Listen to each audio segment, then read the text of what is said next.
Las canicas de cristal tienen todas colores distintos. Huevos de dragón, chinas, ojos de gato, piratas, tréboles. Nosotros somos como estas bolas de billar en miniatura que chocan por razones incomprensibles. Pero tendríamos que volver a jugar a los boliches, balitas, bochas o meblis, no para ganar, sino para convivir con los otros, desarrollar la empatía, la creatividad, la imaginación y comprender que solo en movimiento crecemos y aprendemos. En este podcast quiero invitaros a escuchar las experiencias singulares de amigos que, como las canicas, transmiten dinamismo, pluralidad y diversión. Y es que al final, lo que nos hace semejantes es que todos somos diferentes.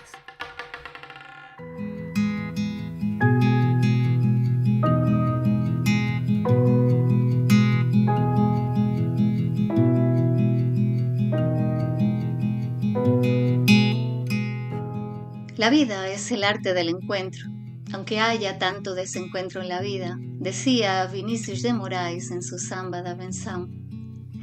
Esta vida nos regala a veces momentos mágicos, personas o situaciones que surgen cuando se necesitan, y puede que no sean sucesos aleatorios o casualidades, sino coincidencias significativas que pasan porque tienen que pasar. La leyenda del hilo rojo cuenta que cuando nacemos, un viejo que vive en la luna ata a los niños en el pie un hilo rojo invisible que conecta a aquellos que están destinados a juntarse, sin importar tiempo, lugar o circunstancias. El hilo se puede estirar o acortar, pero nunca romper. Cuando ese encuentro se da, sentimos que compartimos el lenguaje emocional, que el intercambio es sencillo, natural y que no hay que esforzarse para entenderse. Lo que se llama afinidad, vamos.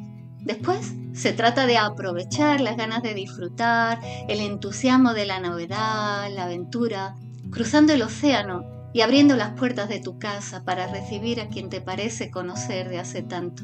Y se constata aún más la intuición cuando la convivencia es tranquila, no hay que acordar lugares o tiempos, los planes fluyen, se deciden solo.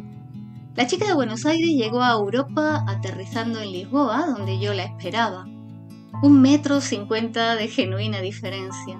En su pelo de adulta, las mismas 2 colitas alegres de cuando niña, y sus gestos expresivos acompasando la melodía única de su acento. Periodista y locutora, gracias a su destreza comunicativa y su voz vigorosa, defensora de los derechos humanos, contraria a las doctrinas del muchacho, como ella llama con ironía al déspota presidente argentino. Autora de collages, donde plasma sentimientos, ideas y recuerdos, pero los muestra en espacios íntimos cuando, para gusto de todos, deberían de ser expuestos en la dimensión que merecen. Y no menos importante, dotada de sentido de la orientación, sabe leer mapas, lo que seguro ha sacado de apuros en más de una ocasión a cincuentonas desmemoriadas sin brújula. Pero claro, no todo es positivo. Por ejemplo, no le gusta el marisco, no sabe pelar gambas, medita entre bocado y bocado, y cuando ella está empezando a comer, los demás ya hemos terminado el postre. No le gustan Borges o Cortázar, le fascinan las rayas y los puntos de Miró y no bebe. Españoles y argentinos coincidimos en la expansión, la alegría, el orgullo por nuestra cultura y la vanidad, aunque no hay presunción que pueda competir con ese aplastante "yo me llamo" de los de allá. Cuentan que en un partido de la selección de Alemania y Argentina ganó Alemania, que metió 3 goles, mientras que Argentina 0 golazos. El otro día la llamé para proponerle un plan, ir a comprar comida para nuestros gatos y tomar un cafecito en el Shadow. El océano y la diferencia horaria no nos lo permitían, pero lo mejor es que ganas no nos faltaban. En Buenos Aires ahora, Belén, o en una cafetería parisina cerca de la Torre Eiffel.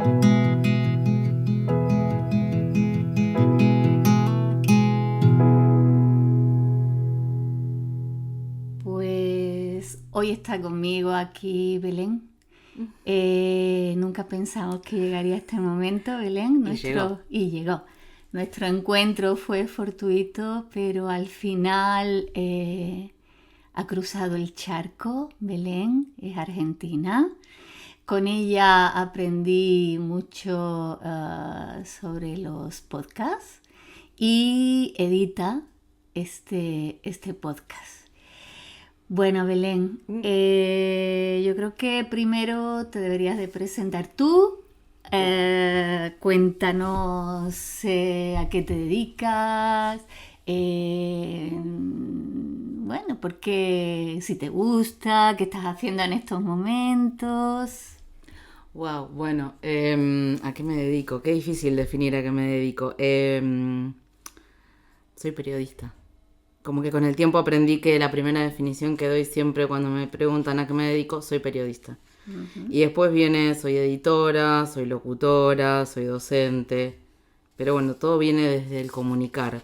Entonces creo que en definitiva lo que soy es comunicadora. En esta versión de los multiformatos que ahora se dicen.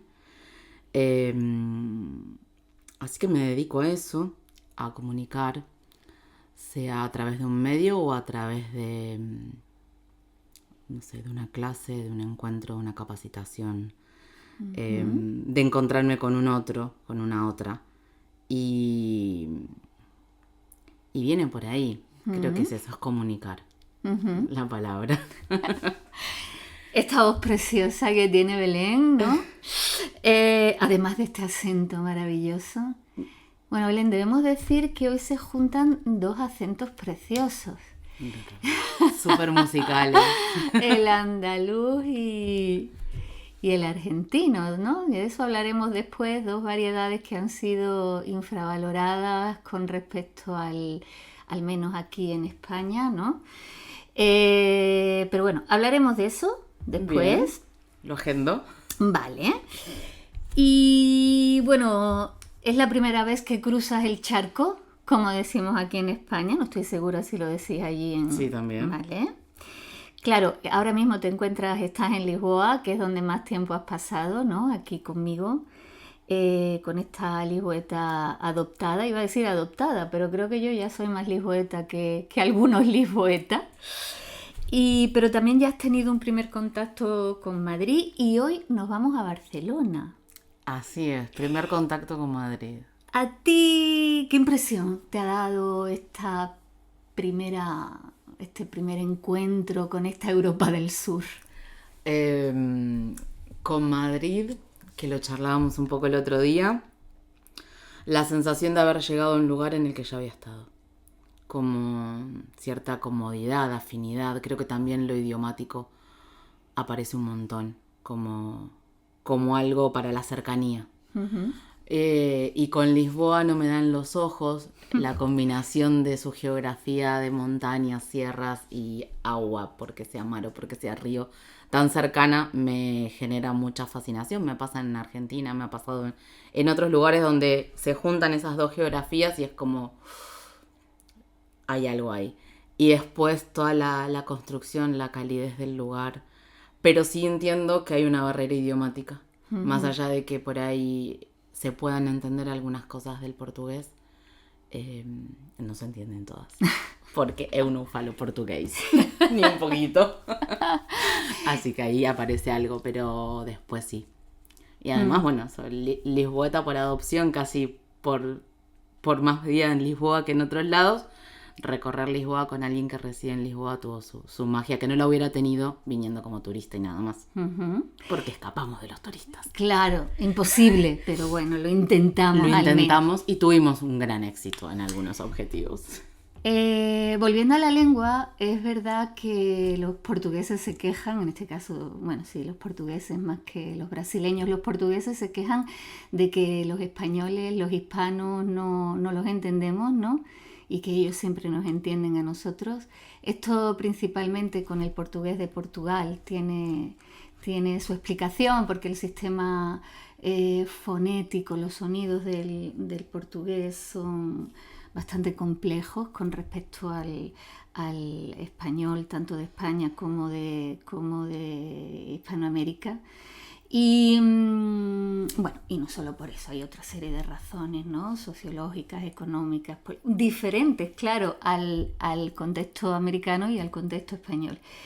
En cualquier caso, te comentaba antes que lo que sí hay es cierta, ¿no? Hubo a partir de la dictadura una infravaloración, ¿no? del español, de las variedades americanas y también de variedades, por ejemplo, del andaluz, del canario, en fin, todo aquello que no se considerase el español patrón, el de Valladolid, el de... Vale.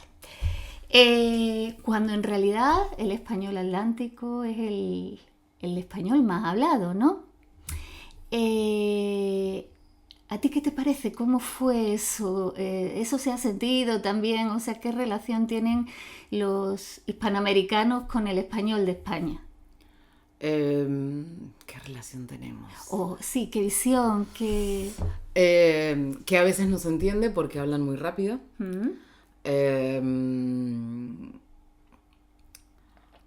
Que aparecen estas palabras de... ¿y esto qué significa? Claro, hay diferencias, sobre todo léxicas, ¿no? Exactamente, ahí se notan algunas cosas. A mí me pasa que consumo mucho contenido, series o pelis españolas. Entonces creo que tengo un poco la oreja ahí capaz más acostumbrada. Pero sí, tengo mucha gente conocida en Argentina que dice, no, porque miré una peli española y la tengo que ver con subtítulos porque no les entiendo cuando hablan. Porque hablan rápido, porque por ahí se siente más cerrado. Pero bueno, sobre todo por la fonética y el léxico, no exactamente por la estructura de la lengua. No, para nada. No, por una cuestión de eso, que tenga que ver más con velocidades, con modismos, con ritmos. Los argentinos también hablamos muy rápido comparados con otros países de América Latina. No sé, encontrás alguien de Colombia o alguien de Venezuela y tiene una cadencia mucho más pausada, como que le va dando lugar a cada fonema, y los argentinos somos mucho más atropellados. Y por ahí un poco es eso, quizá, que hay algo en la velocidad del habla que va como ligando también, ¿no? Esas palabras. Pero creo que tiene que ver más con eso, ¿no? Al menos yo no lo siento como una distancia, y me parece como de una musicalidad tan linda, pero también creo que me juega que lo sonoro a mí me atrae. Entonces lo charlábamos también, era otra de las cosas que charlábamos el otro día, hay algo en la musicalidad del acento español, en el caso de este podcast concreto de Tu Andaluz, de Tu Español de Andalucía, que es como invita a la escucha, porque hay una musicalidad que lleva a la escucha. Que por ahí es veloz, pero lleva a la escucha, no podés dejar de escucharlo. No es que decís, no lo entiendo, no lo escucho más. Quiero entenderlo, porque hay algo sonoramente que trae. Me parece que hay un poco de eso, de una atracción por esa musicalidad del acento español, que se escucha en Argentina. Encontrar gente que por ahí, no sé, se fue a vivir a Argentina siendo muy pequeña, en principios del siglo pasado, y todavía mantiene su acento. Yo me refería un poco más a raíz bueno, esto que has contado es importante, y no, yo me refería más a esta situación que te comentaba de la infravaloración de algunas variedades, ¿no? En España.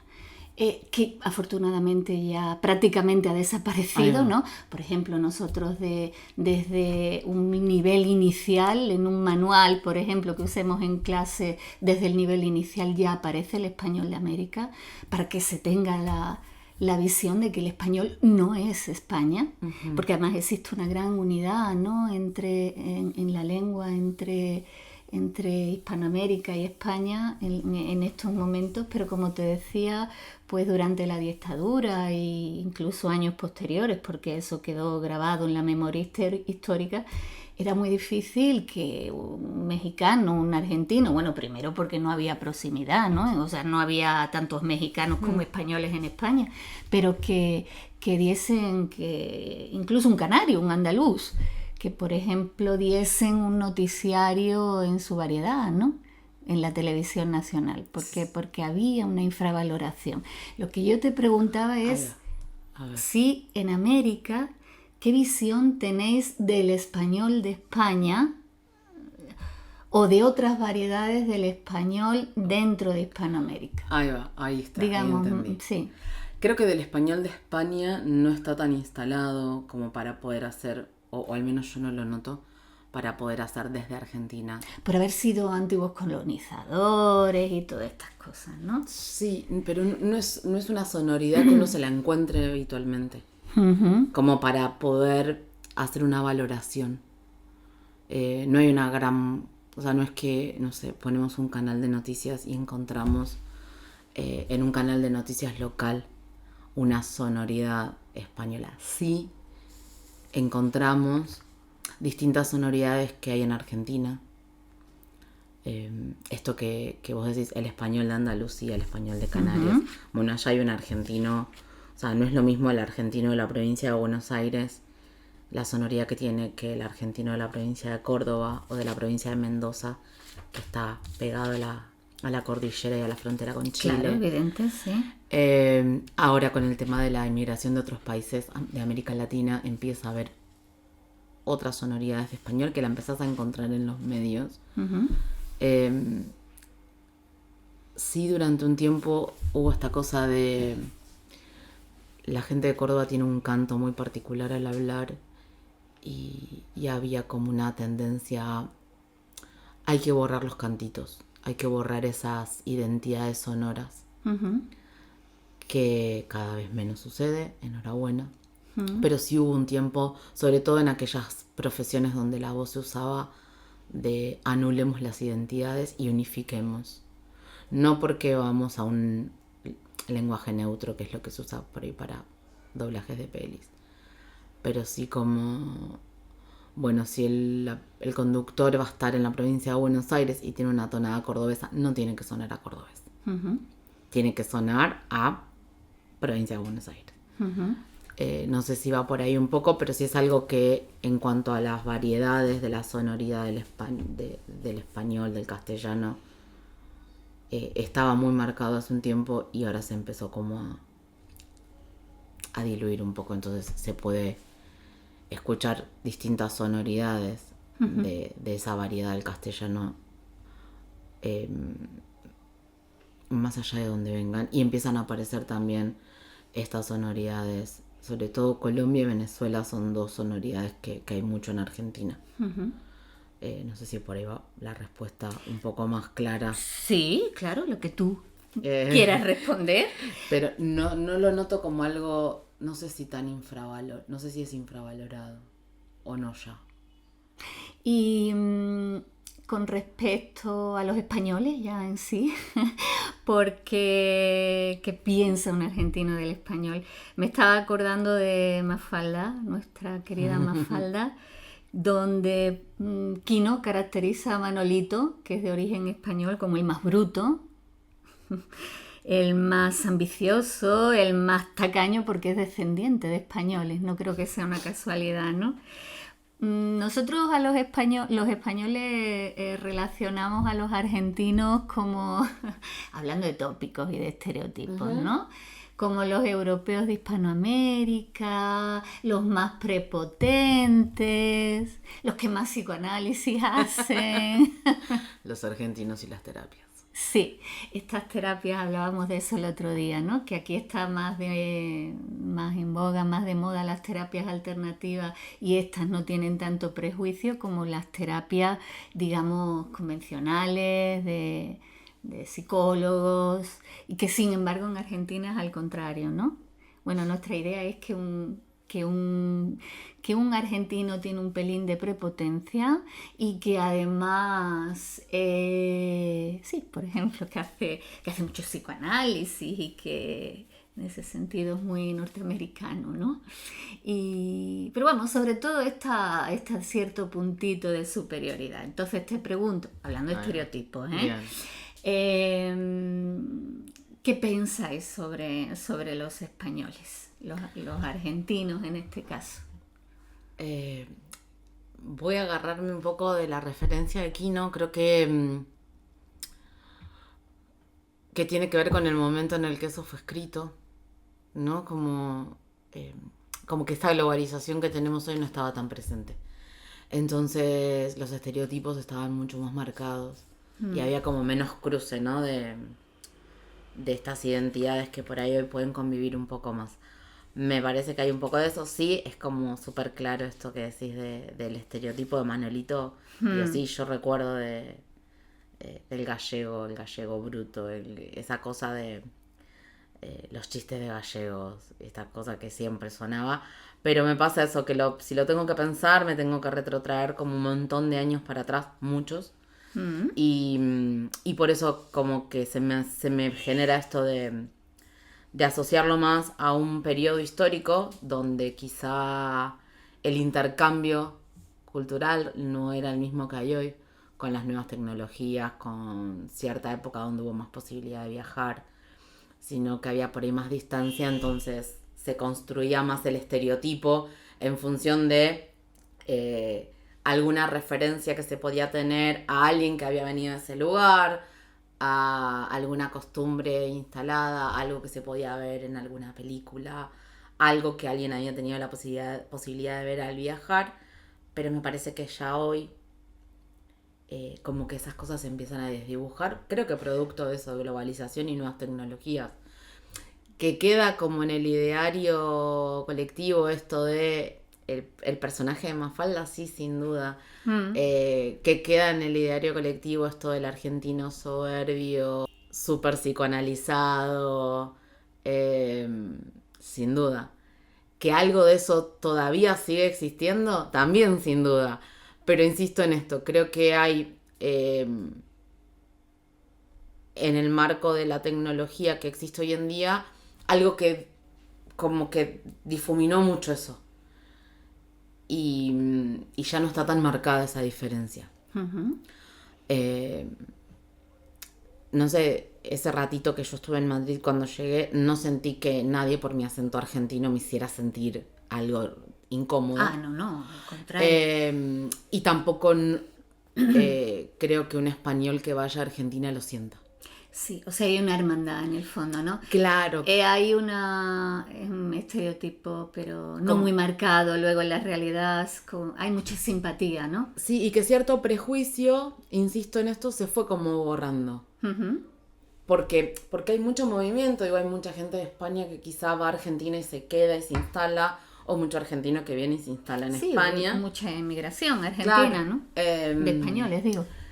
O los consumos, digo, muchos escritores argentinos que han hecho sus carreras en España y mucho contenido de España que llega a Argentina, entonces empieza como a desdibujar todo eso que en un momento histórico donde era más difícil tener acceso a ciertos intercambios culturales, hoy esos intercambios culturales hacen que los prejuicios se desdibujen y queden como en el anecdotario de el personaje de Mafalda. Todos lo vamos a recordar, hay algún punto que vamos a decir, digo, no sé, yo pienso en el personaje de Mafalda y me acuerdo del gallego que atendía el almacén en la esquina de la casa de mis abuelos. Y redaba para el prototipo del personaje. Creo que ese almacén hoy ya no existe. O no respondería tanto a ese prototipo. Pero me parece que es mucho eso, esta cosa de la tecnología atravesando y permitiendo que se empiece como a diluir un poco. Y sabes que en España hay un gran problema, una complejidad nacionalista, ciertas guerras, por decirlo de alguna manera, enfrentamientos de una comunidad con otra, en fin. ¿Esto existe entre los diferentes países americanos? Uf. O sea, yo te hablo de un solo país, pero ahora lo que te pregunto es si eso existe entre chilenos, colombianos, peruanos, argentinos, etc. ¿O hay una complicidad, o hay una simpatía, una hermandad? Qué difícil, estoy como haciendo un recorrido así. Qué difícil también pensarlo despegándome de lo personal, ¿no? Como... Pero seguramente si es difícil es porque no exista, ¿no? O no tan evidente como en el caso de España, ¿no? Existen algunas cuestiones que tienen que ver, me parece, digo, no sé, Argentina con Chile.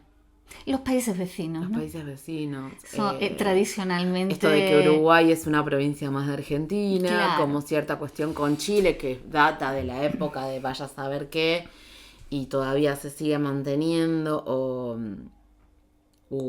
es de Chile, pero tiene que ver con eso, ¿no? Como con esto de los países vecinos, que medio que quizá equivaldría a España con sus distintas regiones. Pero me pasa esto también, que me cuesta como un poco despegarme de lo personal, de decir, quizás yo no lo veo porque las veces que pude estar en algunos países vecinos,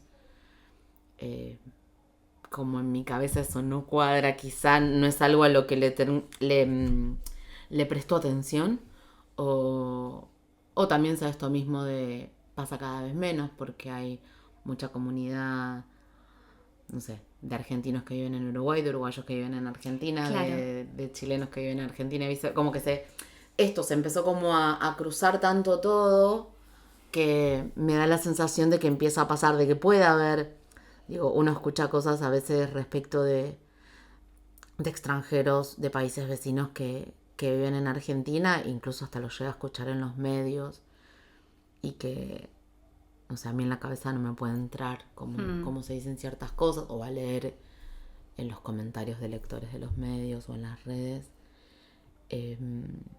Entonces sí, evidentemente algo existe, pero me parece que está más atravesado por otras cuestiones que también existen en estos países. Digo, hubo una etapa muy de gloria de la hermandad latinoamericana no hace mucho y fue real, digo, si nos retrotraemos a principios de los 2000, entre 2005, 2010, digo, había una cuestión ahí de la hermandad latinoamericana, y creo que algo de eso todavía queda, pese a que quizás estos países ya hoy no tengan en sus referentes políticos la hermandad que había en esos años. Sí quedó algo en sus sociedades. Y bueno, yo creo que no hay nadie que no quiera visitar Buenos Aires.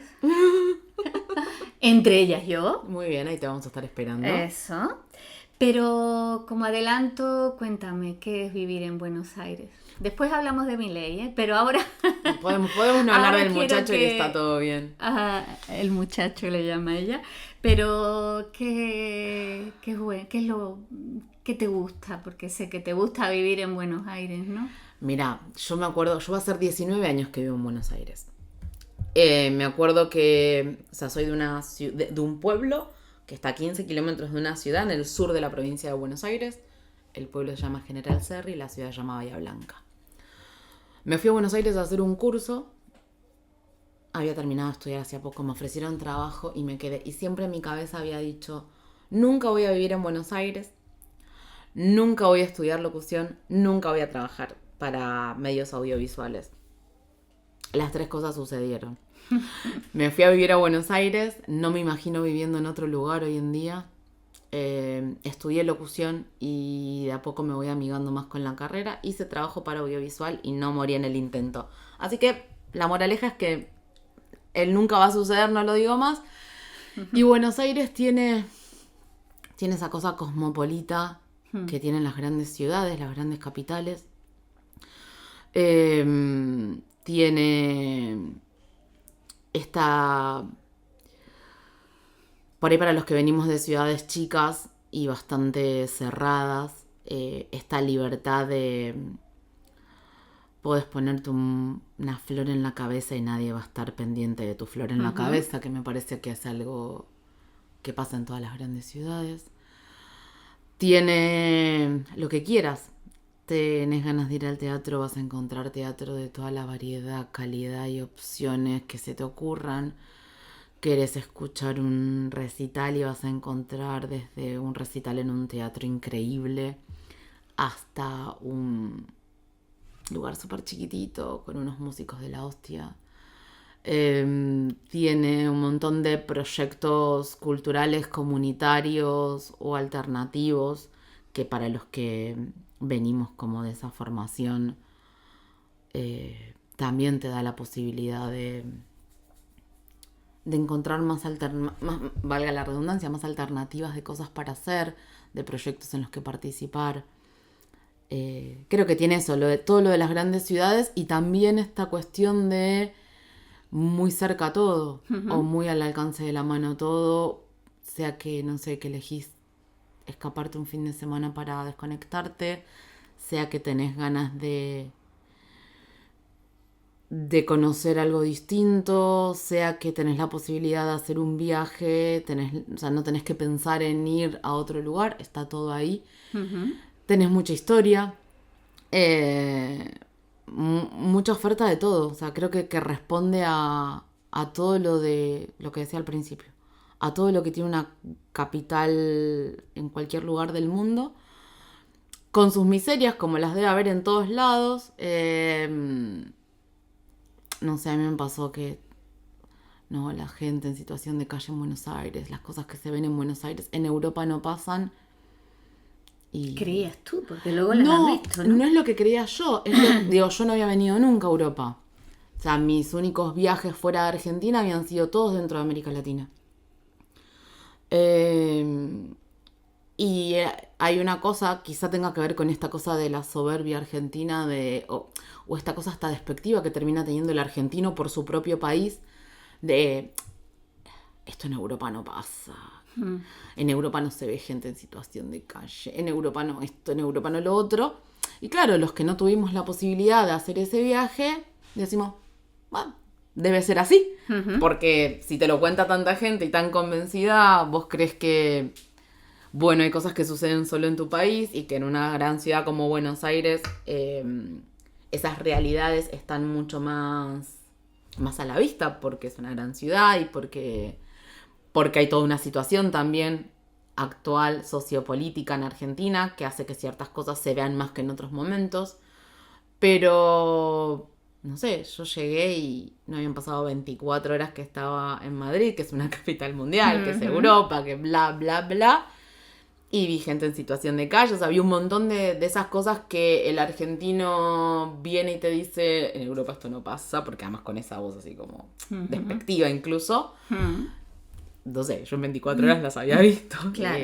Entonces fue como un poco raro, pero también por otro lado decir, bueno, tiene todo lo que tienen las capitales del mundo. Yo también llegué acá y también lo vi acá en Lisboa. Claro.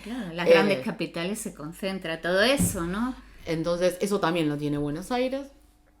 Pero sin duda es una ciudad que re vale la pena conocer. Claro. Y que es una ciudad en la que, bueno, de hecho ocurre, un montón de extranjeros que van de visita, por algún motivo se quedan a vivir ahí.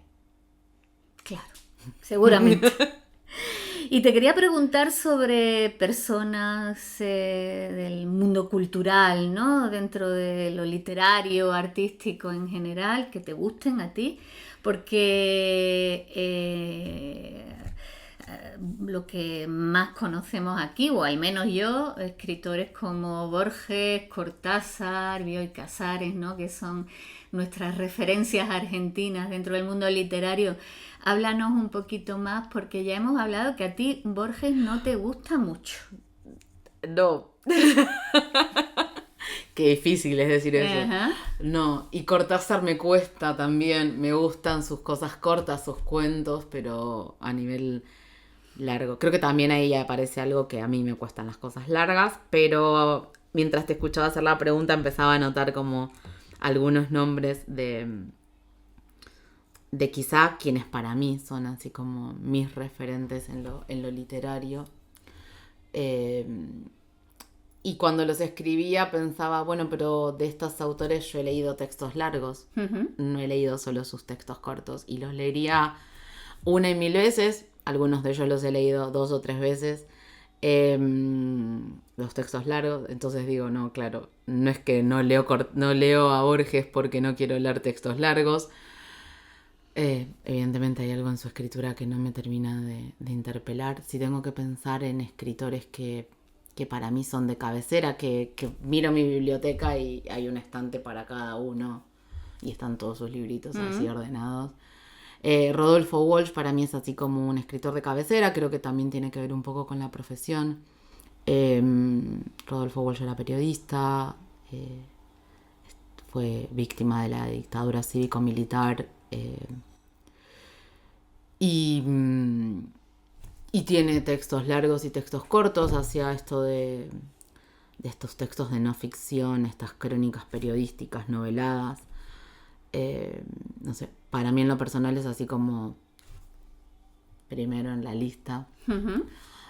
Roberto Art, que es anterior a Walsh, que es muy conocido por haber escrito unos textos que se llaman Aguafuertes porteñas, que eran unas croniquitas que él publicaba en un diario y después se recopilaban, que tenían que ver con estas anécdotas de lo porteño, de la calle, de lo que sucedía, de la silla en la vereda, de la vecina. Y también tiene textos largos, Los Siete Locos, Los Lanzallamas. Digo, son textos así como súper gráficos de la idiosincrasia de una época de Buenos Aires.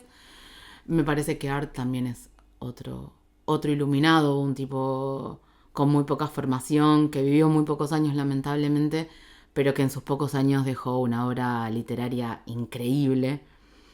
Siempre en esta cosa de que convive lo narrativo con lo periodístico en un punto. No sé, Francisco Paco Urondo es otro escritor que no, desde otro lado también, víctima como Walsh de la última dictadura, que tiene una poesía hermosa, hermosa. Eso más poético, más en poesía, ya es otra manera de escribir. Creo que si tengo que pensar, ellos tres están ahí con Galeano, que Galeano habría que cruzar el charco, pero bueno, es como... Es de la casa. Es de la casa, tal cual. Y si tengo que venirme más para estos tiempos, me pasa lo mismo, quedo como anclada a lo periodístico, pero hay un escritor que se llama Cristian Alarcón, que es el director de una revista que se llama Anfibia, y también tiene... La revista Anfibia se caracteriza por estas crónicas narrativas periodísticas como su objeto su formato de publicaciones, y Cristian tiene un par de libros en esta clave de no ficción, de un hecho de la realidad llevado a lo literario. Si me querés, quereme tranza, y Cuando me muera quiero que me toquen cumbia, son dos de sus libros largos. Ahora está haciendo una presentación performática donde también él se sube al escenario con sus textos, con su historia, que se llama Testosterona. Pero bueno, como que siempre termino quedando por ese lado. Pero si tengo que pensar, creo que en ellos cuatro y Galeano hay algo ahí, no sé, María Moreno, Mariana Enríquez, Leila Guerreiro, en sus textos cortos también tienen algo. Pero siempre termino volviendo a algo de ellos. Claro. Así nos has dado una información riquísima que seguramente nos proporcionará muchos datos, porque claro, es verdad que de los argentinos, al menos yo conozco básicamente los argentinos emblemáticos, ¿no? Pero pasamos a otros personajes no tan maravillosos, creo yo, porque no puedo evitar preguntarte, ¿qué tal Argentina? ¿Qué tal Milei en Argentina? Ese que tú llamas el muchacho. El muchacho. Que es un ser ciertamente complicado, ¿no? Para ser delicadas es una buena definición. Como comentario al margen y así un poco, digamos, divertido o de broma, hablábamos del pelo, ¿no? De algunos políticos. Hablábamos del pelo de Puigdemont, por ejemplo. De Puigdemont, de Donald Trump, de Boris Johnson. De Boris Johnson, que al final descubrimos que es que tiene una enfermedad que no me acuerdo cómo se llama, pero que es genética y no te pone los pelos de punta. Que no creo que sea la de Milei, ¿no? No, yo creo que no. No voy a arriesgarme a opinar cuestiones que tengan que ver con posible cuestión patológica de nuestro presidente, porque bueno, mal que nos pese a muchos, fue elegido democráticamente. Efectivamente. Entonces yo creo que la primera salvedad a hacer... Y no como Maduro. Y no quedó la duda que queda con Maduro tal cual. Si Lula le está diciendo que revea las cosas, para mí Lula es un político de la región que merece absoluto respeto.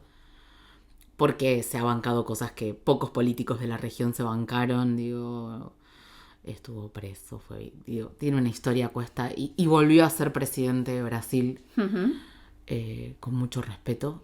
Así que, si Lula le está diciendo, amigo, fíjate tal cosa, por algo será.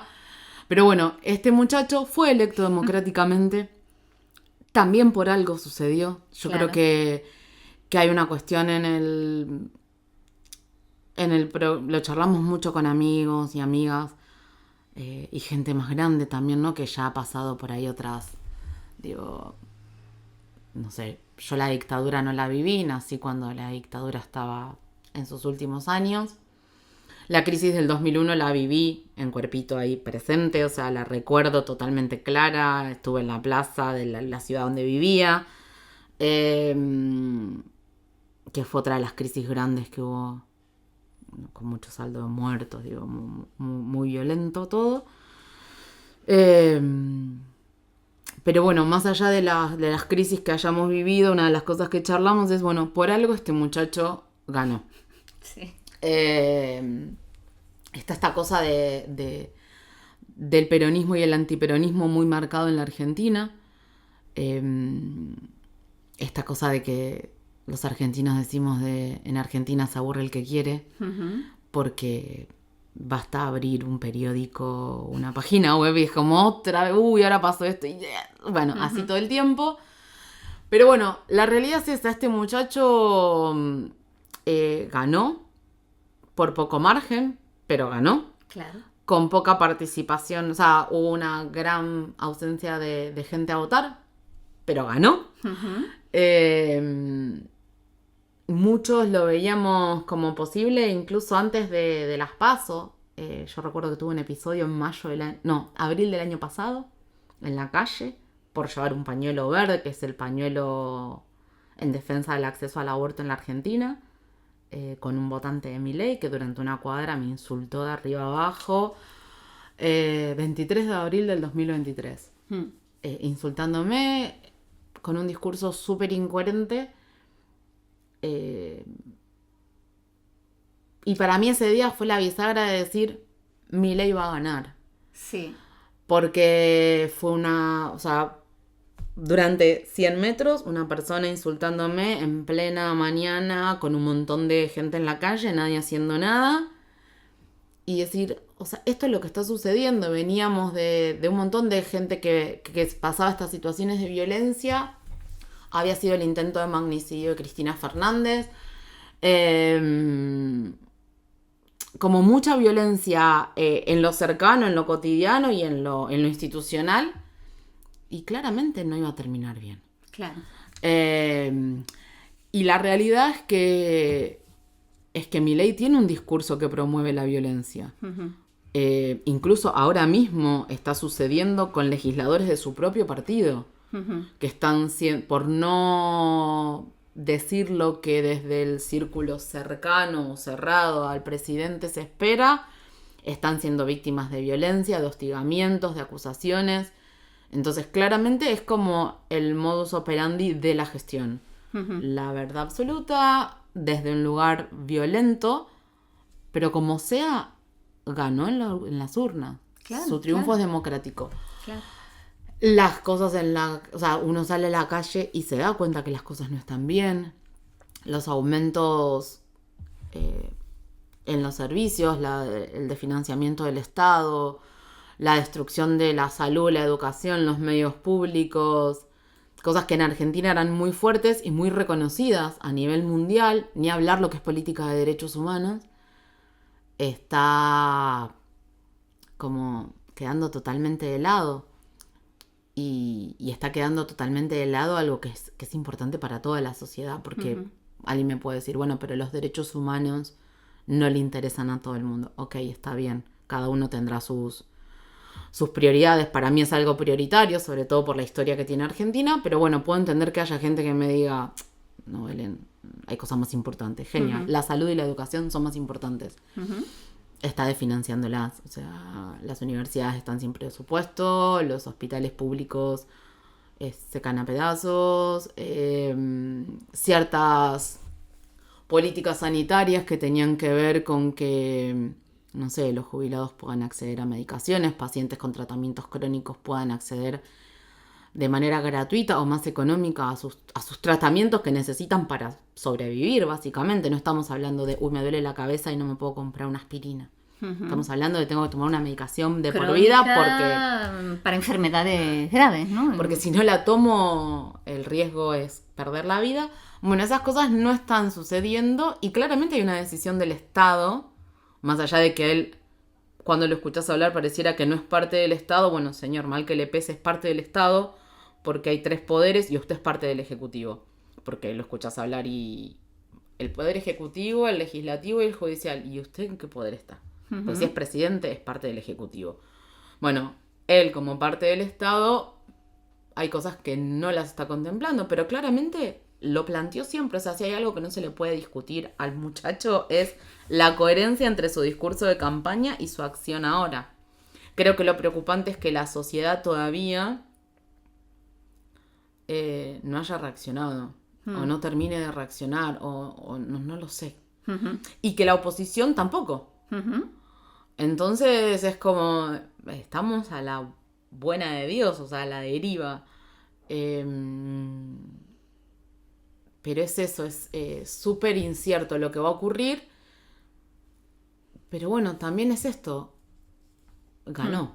Claro. O sea, ganó y ganó, ¿no? Y por alguna razón, como tú dices, ¿no? Y escuchás y la gente está, bueno, pero tenía que suceder. Y la estás pasando mal, sí, pero no importa. Los que estaban se tenían que ir. Aunque yo con los que estaban estaba mejor. Y es como súper contradictorio el discurso del votante de Milei también. Pero bueno. Bueno, vamos a dejar a Milei porque Milei daría para mucho y es un muchacho, como tú dices, bastante desagradable. Y complejo. Yo creo que podemos dejarlo de lado. Bueno, ya vamos terminando, pero yo te quería preguntar una cosa más, ¿cómo decirte? Más bonita, creo yo. Que... ¿Cómo explicas tú que después de unos meses que hemos tenido de contacto internautico a través de Zoom, hoy estemos las dos aquí en el salón, iba a decir en el salón, pero en realidad estamos en la cocina de mi casa en Lisboa y con una sensación de que esto se tenía que dar, ¿no? De que nos encontrásemos, que de hecho nos hemos encontrado con mucha empatía. Como de toda la vida. Nos hemos contado la vida, a ver luego cómo lo hacemos con un océano de por medio. Difícil. Y bueno, ya lo habíamos hablado las dos, pero cuéntamelo tú a mí para que quede ahí un final, creo yo, bonito. Bien, yo creo que lo primero es que nos encontró a las dos en un momento particular. Creo que eso es como... Ya había una empatía desde ahí, de cada una en su momento y su tiempo, pasando por una movilización interna puntual. Creo que esa fue la primera empatía. Y después esta sensación de... Ya nos conocíamos, no sé, de otra vida debe ser. Es verdad, eso es cierto. Porque es eso, ¿no? Como tenía que suceder y todo se fue dando para que suceda. Porque además el encuentro, que fui yo la que contacté, ¿no? Pero había mucha gente, ¿no? A la que yo contacté. Y tú respondiste entre tanta gente, ¿no? Y sin embargo... Y yo respondí como suelo responder, como... Es esto. Charlemos. O sea, no es que respondí con alguna expectativa de... O sea, fue como... Bueno, si te interesa, charlemos un ratito. Exacto. Porque además hay una diferencia horaria importante, ¿no? Todo.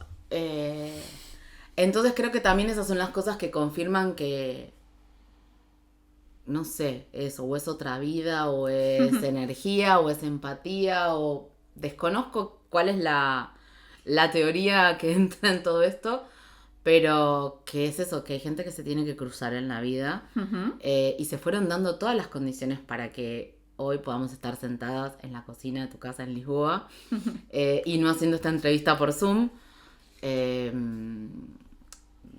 Yo recuerdo que charlaba unos días antes de viajar con mi psicólogo, porque sí, los argentinos hacemos terapia y mucha, y Ale lo que me decía era, ni el viaje fue algo buscado, ni los medios para acceder a ese viaje, fue todo sucediendo. O sea, yo me quería ir de un trabajo hace mucho, sucedió que me fui, en el medio ya estábamos con nuestros encuentros por Zoom para darle forma a este podcast.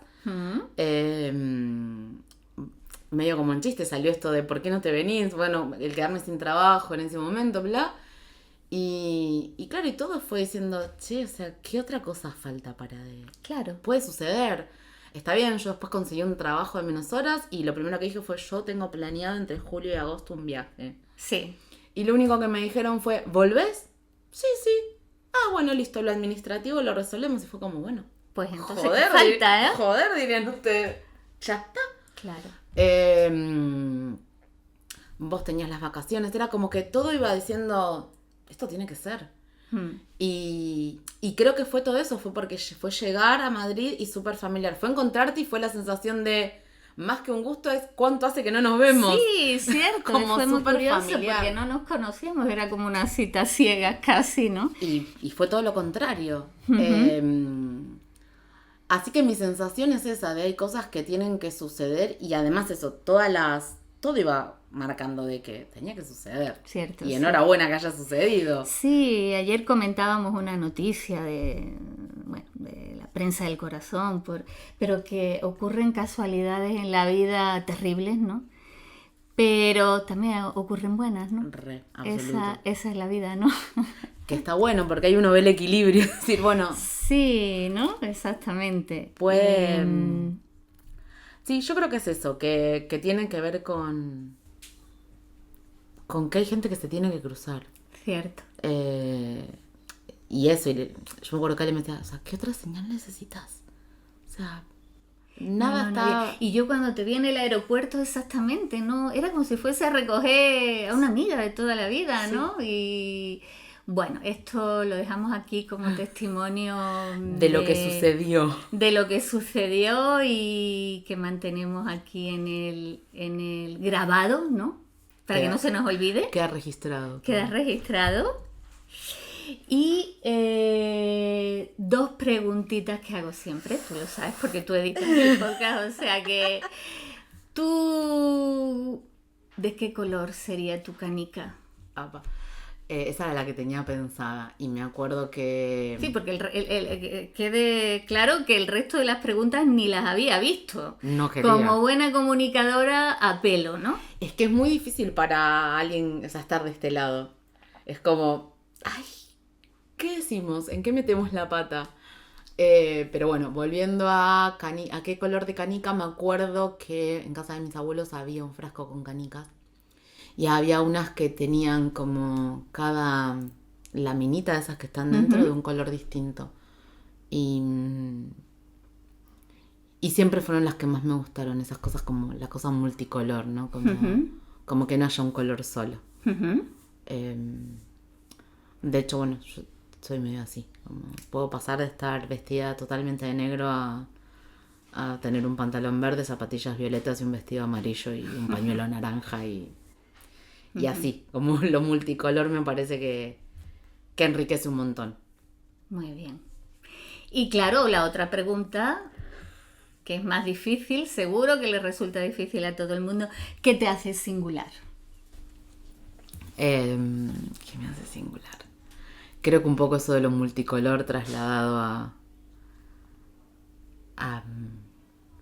la personalidad en un punto, como esto de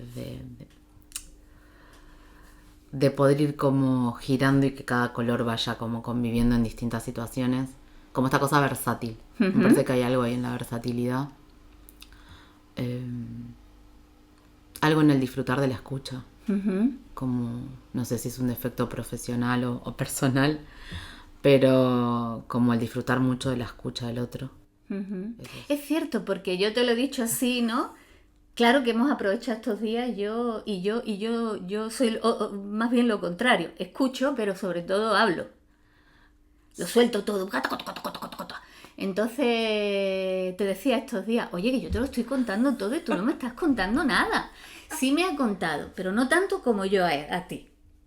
Eso es cierto. Vamos a ver si ahora hasta estos días de Barcelona me cuentas algo un poquito como yo a ti, bla, bla, bla, bla, bla, bla, bla, bla, bla. Bueno, veré que... Pero es verdad, lo notaba, tu capacidad de escuchar y... ¿no? Sí, Oye, no es que no respondieses como un psicoanalista, no. Pero... No podría ser psicoanalista. De hecho, mi paso por... Te lo contaba el otro día, mi paso por la experiencia de psicoanálisis de Iván no fue grato. Pues ese tipo no hace nada, Es como, ¿no? Está señor, escuchándote y adiós. Claro, no puedo. O sea, la escucha empática. Me parece como un poco que eso es algo que disfruto un montón. Pero porque creo que me gusta escuchar historias de la gente, como hay algo ahí que enriquece un montón en escuchar. Pero ahora te estoy preguntando yo a ti, cuando cierre el micrófono voy a seguir, ¿eh? Bien, dale. Seguimos fuera del micrófono. Bueno, pues lo dejamos aquí, que vamos a perder el avión, ¿eh? Bien, a tomar el avión. ¿Qué expectativas tienes con Barcelona? Uy, Ya te he puesto yo en antecedente, ¿no?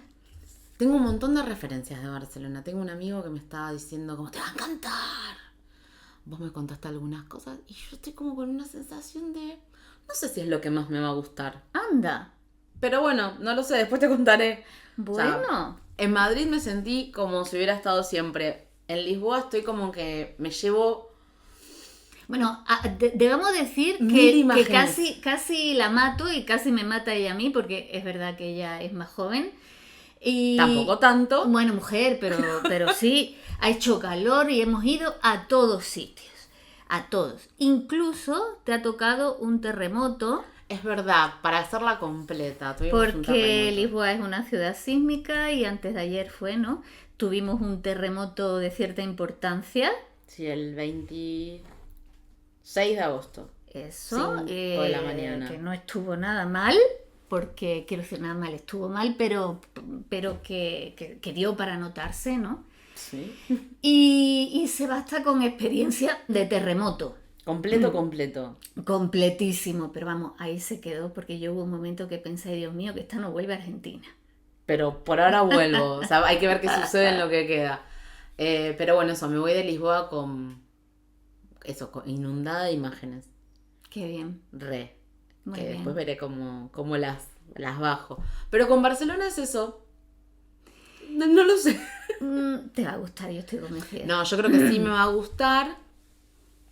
Pero no sé si al punto de... Sí, cuando te ponen las cosas como muy... luego llegas allí y no dices, bueno... No, eso no lo vas a decir, te lo aseguro. Estoy absolutamente segura. O sea, creo que Lisboa o Madrid van a quedar mucho más con qué ganas de volver que Barcelona. Esa es la sensación que tengo hasta ahora, sin haber llegado a Barcelona. Bueno, pues ya contaremos qué tal Barcelona en otra entrevista. Para otra edición, otra temporada. Edición, otra temporada.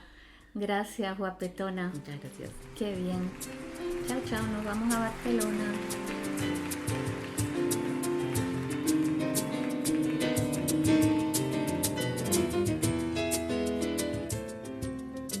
Un podcast de Maite Montes con edición de Belén López del Río y foto de Adam Lipinski.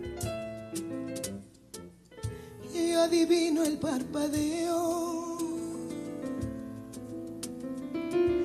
de las luces que a lo lejos van marcando mi retorno. Son las mismas que alumbraron con sus pálidos reflejos hondas horas de dolor. Y aunque no quise el reencuentro, siempre se vuelve al primer amor. La vieja calle donde el eco dijo, tuya su vida, tuyo es su querer. Bajo el burlón mira de las estrellas que con indiferencia hoy me ven volver.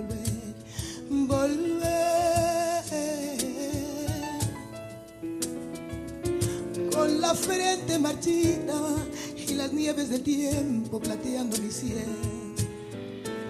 Sentí que es un soplo la vida, que 20 años no es nada, que febril la mirada errante en las sombras a ti te busca y te nombra vivir. Con el alma aferrada a un dulce recuerdo que yo lloro otra vez.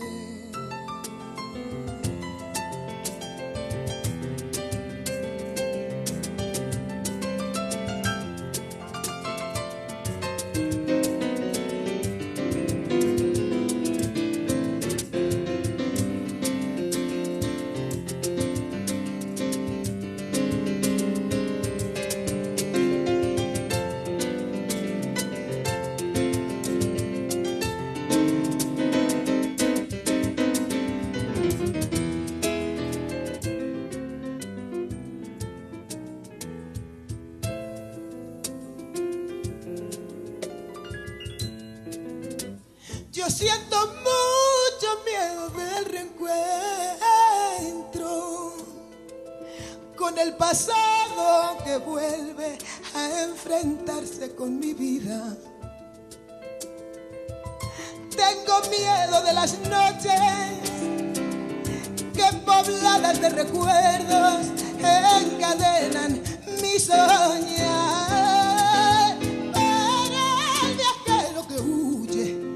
Tarde o temprano detiene su andar, y aunque el olvido que todo lo destruye haya matado mi vieja ilusión, yo guardo en mi pecho una esperanza humilde que es toda la fortuna de mi corazón. Volver con la frente marchita y las nieves del tiempo lateando en mi sien. Sentir que es un soplo la vida, que 20 años no es nada, que febril la mirada y errante en las sombras a ti te busca y te nombra vivir. Con el alma aferrada a un dulce recuerdo que yo